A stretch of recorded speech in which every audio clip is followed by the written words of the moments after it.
อประกาศว่านายกยิ่งลักษณ์ไล่อนุมัติเป็นทางการมือ2512กันเนาะ62-63ตอนใน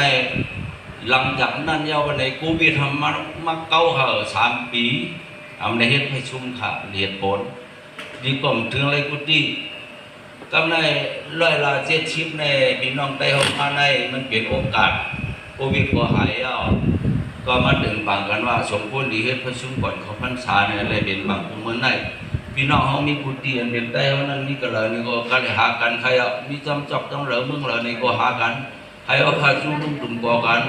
เหตุผลก็เมื่อนาหนังคือลูกหลานเขาก็เต็มท่าเมื่อกว่าในพวกเขาเป็นเงี้ยวในขยิบจังไรเลยเขาก็เลยมาตั้งเหตุย้อนอนุมัติจากรัฐบาลกันเนาะวัฒนธรรมและประเพณีการศึกษาอันนี้มีป้ายเกิดเมื่อเจ้าค่ะเขามองก็ดีสำนักงานเขาข่าวไว้ดีเมษาเมืองหนองพอกำนั้นยอดเสียงเป็นนายกสมาคมครับต่อมาอันที่2เหตุผลก็มหานั่นอันว่าในมันเจ้าในเป็นเจ้าสังต่อมาเป็นจ้างต่อมาทางเป็นบรรเลียนแล้วมายิวัฒนธรรมไทยเขาในอันขหารแต่ก็ดีปัดจึงในกรรมการก็เป็นมันเจ้าฝนตกก็มันเจ้ากามจังก็มันเจ้าจัดปันตี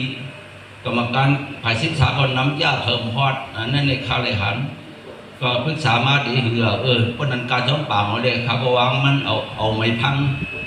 งหอบเอาเลยคันในอันนี้มันเจ้าอยากมามันจะลูกกับเอาค่ะ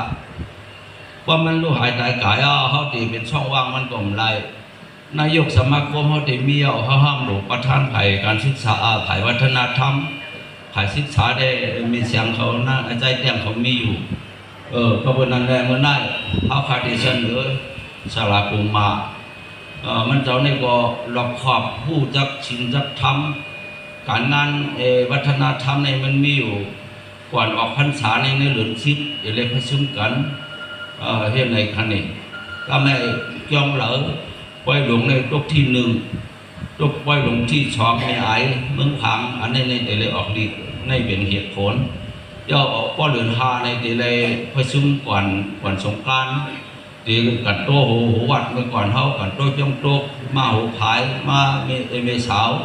ก็ในบุญเจ้าลงเขาเจ้าหลอนกับป้างเอาเจ้าคณะเพื่อมีอายเขาเป็นประธานในเลยกันโตร่วมเป็นนันคณะอันในเหตุผลเรื่องตัดดินเลือกไผ่วัฒนธรรมเนี่ยก็นั่นแหละ ย้อนเสียงสนับสนุนพี่น้องเขาผู้ใหญ่คนของเขาปัญญาเจ้ามันเจ้าพวกขึ้นมาเปลี่ยนไผ่วัฒนธรรมครับเขาก็มีข้อความรัดตักไหนยุ่มยำผู้ใหญ่คนของผู้พ่อครับแล้วก็มาชุมครับ